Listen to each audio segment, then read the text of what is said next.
की आवाज को डाउन करवा दिया। नीचे आप अपनी बात रखिए अब। ठीक है।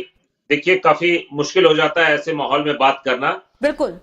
लेकिन मैं आपके माध्यम से बताना चाहूंगा हम्म। कि अवधेश जी अभी जो बता रहे थे, उनके आंकड़े, मुझे उम्मीद है कि ये भी काफी पढ़ लिख के आते होंगे, तो आंकड़ों की जानकारी ये भी रखते होंगे।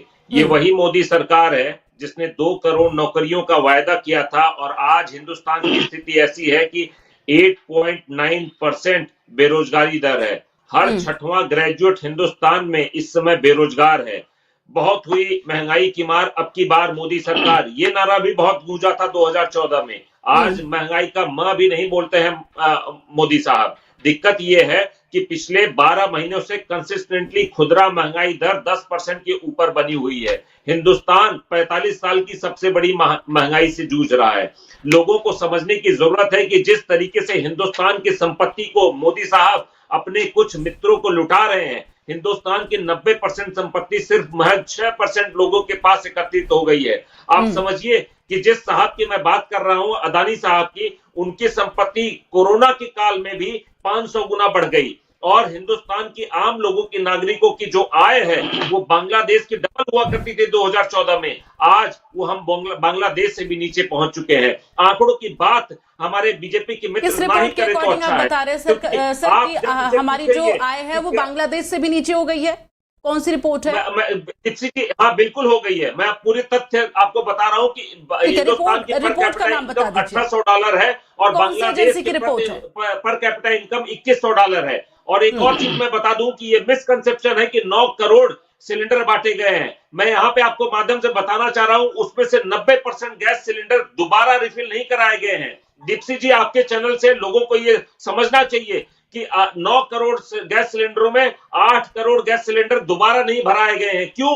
क्योंकि जो 400 का गैस सिलेंडर हुआ करता था, आज वो 1100 का गैस सिलेंडर हो गया है। ये है मोदी साहब की जो गारंटी देते हैं। ये लोगों को सच्चाई पहुंचनी चाहिए कि मोदी सरकार किस तरीके से गरीबों का पैसा चूस चूस कर अपने कुछ चुनिंदा मित्रों को बांटने का काम कर रही है। चाहे रेलवे की बात हो, चाहे एयरपोर्ट्स की बात हो, चाहे पोर्ट्स की बात हो, कोयला की खदानों की बात हो, इलेक्ट्रिसिटी प्रोडक्शन, जनरेशन, डिस्ट्रीब्यूशन की बात हो, हर एक व्यक्ति में, हर एक जो जितने भी बिजनेसेस हैं, आंकड़े अडानी साहब के पास अनिल जी, ऐसे में तो विकसित भारत की जो है कल्पना नहीं की जा सकती है, जिस तरह के आंकड़े आप रख रहे हैं।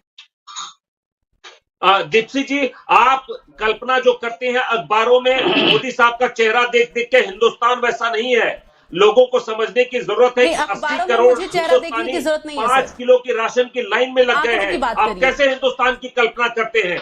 जिस हिंदुस्तान की आप बात कर रहे हैं, वहां पे 80 करोड़ लोग 5 किलो की राशन की लाइन में लग चुके हैं। लोगों को यथास्थिति समझाने की जरूरत है।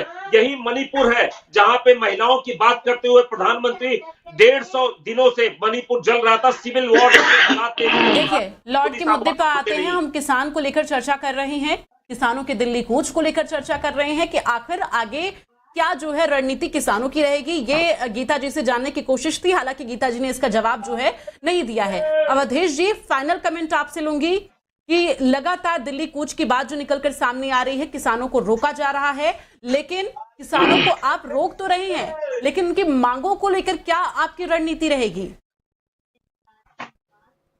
देखिए दीप्ति जी, मोदी सरकार पूरी तरह से अपने देश के किसानों के साथ है, और देश का जो किसान है, जो अन्नदाता